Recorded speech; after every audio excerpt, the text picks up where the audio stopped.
for the Kenner Police Department. The purpose of holding this press conference today is just to provide an update into the investigation of the death of Ada Manzano. As you know, he's a media member down in the city of New Orleans working for this year's Super Bowl. With me today is Kenner Police Chief Keith Conley and Jefferson Parish Coroner Dr. Jerry Satanovich. As most of you know, during our last press conference and our updates over the last month, Ada Manzano was found deceased in a Kenner hotel room on February 5th. Investigators discovered some property, including his cell phone and credit cards, missing from his room, and later developed Danette Colbert as a suspect in the investigation. An arrest warrant was obtained for Danette Colbert, and on February 6th, she was arrested by the Jefferson Parish Major Crimes Task Force. Since our last updates, detectives have worked tirelessly to uncover new evidence and information related to this investigation. Today, Chief Conley would like to share those updates with you. Chief. Thank you, Deputy Chief. First off, I want to thank Dr. Satanovich for being here, the Jefferson Parish Coroner. I know there's been a lot of questions about the work he's done on this case, so I'm going to offer him to come up here with his staff, introduce the staff, and give a brief synopsis of what he's found. Doctor?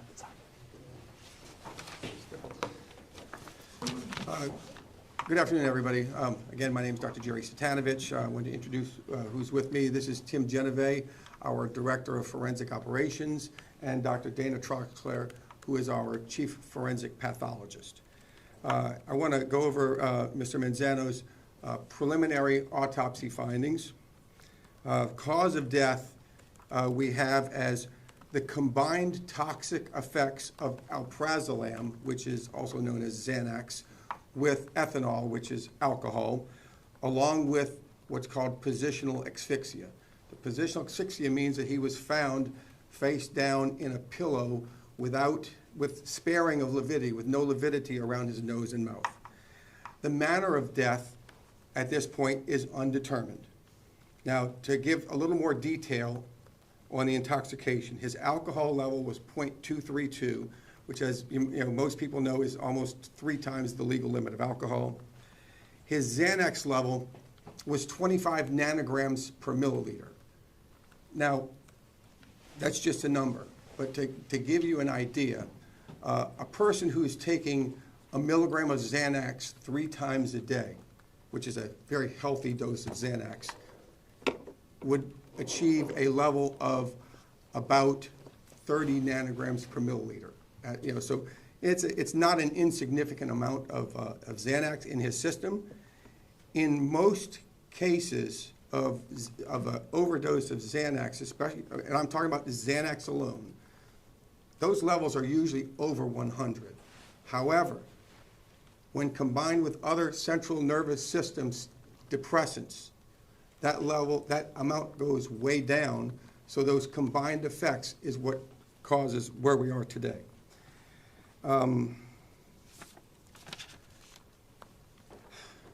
I know that people ask, well, I'll address it on the front end. People ask about, why is it undetermined? Well, in most cases of overdose deaths, the manner of death is accidental, okay? And that's whether or not there's positional asphyxia or not, they're usually classified as accidental. However, given the uncertain circumstances of this case and the additional collection of circumstances of this case, we felt that the most appropriate manner of death is undetermined. So that's what I've got. Any questions for Dr. Satanovich? I have a question. So when mixing the Xanax with the alcohol, yes, that's what can sort of exacerbate it. Exactly. So those are additive effects. Central nervous system, both of them are central nervous system depressants, and when you add them up, they're really bad. A good example I can give you is somebody who takes an anxiety pill and they fly and they take alcohol, and the next thing you know, they're out and they can't wake them up. Mm-hmm. That's kind of what it is. They're additive effects.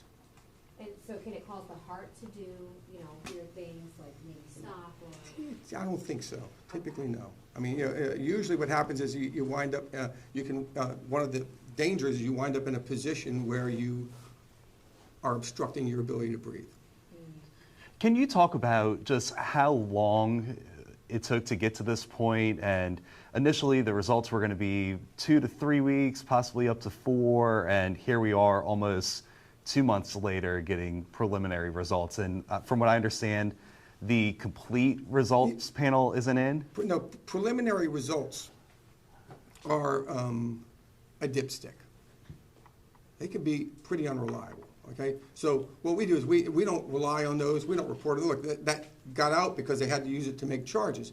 But for us, what we want is confirmatory testing that we got from a company called NMS. They are nationally pretty much the gold standard, of forensic laboratory a company, and so we waited to get their results. And that can take anywhere from a month to 3 months. You use the example of one person taking 1 milligram of Xanax 3 times a day. Mhm. So about how many milligrams do you think he was given? I don't know. At this point, with the toxicology testing, I know narcotics were allegedly found in Miss Manzano's home. When y'all tested what was found in her home, can you confirm that that was the drug in Manzano's system, the exact match? Actually, I can't, because I can tell you it's the same drug, okay, it's Xanax, okay, but, we don't have that drug, and I don't know if there's a way to test a batch to see if it's the same or not, so I don't think I can answer that question, but I can tell you, I'm told, again, my office doesn't do that part of the investigation to test what was found at her home. I can only, confirm what was found in his system, and it was Xanax. How difficult is this case going to be now that the death is unclassified and drugs are in Manzano's system, drugs were found at Miss Colbert's home, but y'all haven't been able to definitively say that it is the exact same drug? There's a lot of dot connecting that's going to be done, not necessarily by our office, but there's a lot of work yet to be done, investigatory work. So we can't say suffocation or anything was the cause of death, we just saying it's undetermined right now? Yeah, like, we know that he's face down in a pillow, okay? So, and you can tell that by, like I said, I was telling you, the lividity is when the gravity causes blood to pool, okay? And if there's something pushing on you, like you're pushed up against a pillow, it won't pool. So in his case, there was sparing of lividity, no lividity in this area around here. So you don't know if he just passed out that way or if someone was potentially holding him down? That's a good point. So can you explain the state he was found in with the asphyxia? So what was it again? You had blood? No. Lividity is when blood pools, causing you to look flushed, I guess is the best. Internal. Yeah, it's internal, but it's not bleeding. It's the blood in your capillaries, just gravity just pushes it down, with gravity. So it was like internally, like in his face? Internally, yeah, not blood coming out, no. Okay, Sorry if I didn't explain that well. yeah. Okay. All right, thank you, Doctor. You're very welcome. That being said, further updates from the Kenner Police Department. We have identified and arrested an accomplice of Danette Colbert, Ricky White, who's kind of a transient. His last known address was in Gretna. Officers had developed him as a suspect going through information and evidence of this case. A warrant was issued for him. He was found in Hollywood, Florida. Friday, he was taken into custody by U.S. Marshals, Hollywood Police Department, and Secret Service Task Force, as well as members of the Kenner Police Department. So he is now in custody in the Broward County Sheriff's Office Jail in Fort Lauderdale, Florida, awaiting extradition. He was charged with the property crimes of simple robbery, access device fraud, illegal transmission of monetary funds, bank fraud, and computer fraud.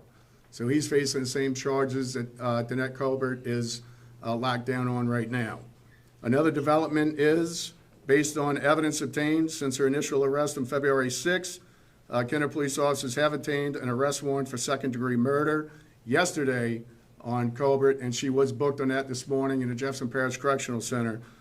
So now, as this case is ripe for prosecution, as it goes forward to the DA's office, I'm not really going to be giving much information on that because I don't want to compromise the adjudication of this case. Mr. Connick is going to be having to prosecute this case, and I'm not going to make his job any more challenging by trying it in the media as opposed to the courtroom.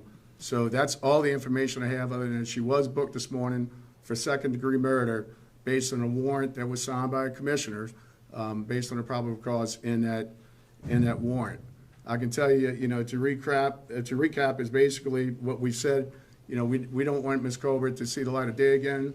We have worked collectively with Governor Landry, General Morrell, D.A. Connick, D.A. Williams, Colonel Hodges, Superintendent Kirkpatrick, Sheriff Randy Smith. All the probations in New Orleans and Jefferson Parish have either been revoked or there's motions to revoke them. She's got open charges in Kenner and St. Tammany, and General Morrell has invoked the Habitual Offender Act in New Orleans to try her for some serious time. So, I want to thank the cooperative effort of all our law enforcement agencies in this area, coroner's office, and getting the job done and being concerned about the safety of our public here in the metro area. So with that, I'll take any questions. Yes, Brittany. Chief, do you think it'll be tough for the second-degree murder charge to stick, considering that his death has been ruled unclassified and there's not a definitive, Well, no, look, there's a lot of pieces in this puzzle. We recognize it's going to be a circumstantial case, and Mr. Connick has some heavy lifting to do with that. But the fact that we passed, we crossed a hurdle by getting a probable cause affidavit signed for her being charged with second-degree murder is a good start. And we're not going to give up. We are still investigating this case around the clock. I've got 4 officers assigned to this. We have a lot of data to go through. We have more data to go through now. I feel very confident on the investigation and the effort of our detectives, as well as all the other agencies involved in this one particular case. So, we will support Mr. Connick in this throughout the whole adjudication. Can you elaborate on how Mr. White is connected to this case? We found correspondence and information where they were going back and forth. So we think they were working hand in hand in concert with each other on this. So that's basically where I'm going to leave it. Do you believe Mr. White was with Ms. Colbert in the French Quarter the night that Don Mazzano was with her? Stay tuned. That might be information that will be revealed later on in the adjudication of this. Was the impetus to obtain the second-degree warrant the return of the toxicology case or some other evidence that hasn't been revealed yet? No, it was a combination of all the evidence we obtained. Like I said, they're all bricks in the foundation. Circumstantial cases are tough, but there's a place for them. Yeah, that's what I was about to ask. What was that? If there's a place for them. How soon do y'all expect to get Mr. White back here to Jefferson Parish? He's in custody on our warrant in Fort Lauderdale, so I don't know if he's going to challenge extradition, fight extradition, or come willingly.